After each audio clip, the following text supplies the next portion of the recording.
So there's more shootings that are being heard amongst the protests in Iran. There's been multiple reports of the radical Islamists, the ones that are backing the regime, have been shooting protesters out on the streets of Iran.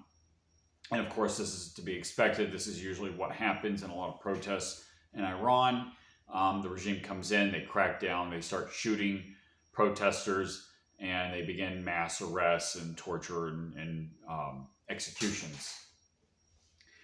However, it looks like the protesters aren't backing down. Like, this is growing and growing. It's becoming increasingly chaotic. And it's, I mean, from the way it looks, and I have an article right here. It's got a list of posts on X reporting about what's happening, about the gunshots, about the intensifying protests and riots and that's going on. And it looks like I said, they're not backing down, and it looks like the regime is in a position of desperation. So I made a video a few days ago where I reported on an article that the Ayatollah was considering going to Moscow if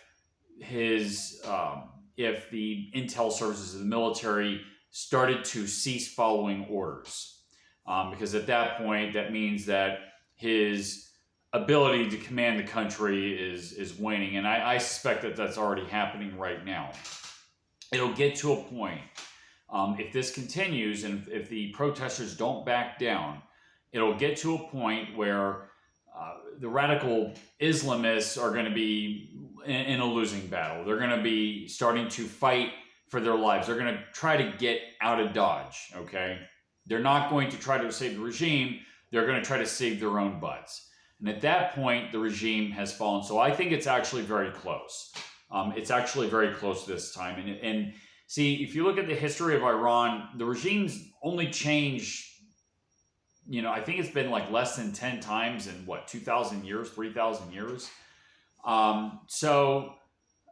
It's changed, I believe, a few times in the last 100 years.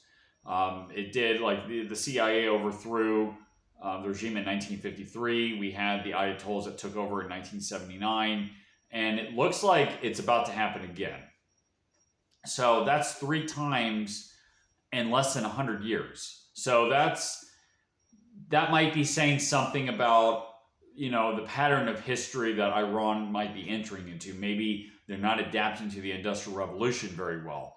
But anyway, so I'm going to put a link in the description below. Like I said, it's been intensifying. And like I said, as a layman watching from afar, what do I know? I'm not there. But it looks like it's actually getting very close. The people, they can't feed themselves. You have hyperinflation. Food has become unaffordable, and there's a water crisis, not to mention a series of other political crises that are going on right now. So I think the regime is at a tipping point of being completely discredited. And we may very well be seeing the fall of the Ayatollah coming very soon.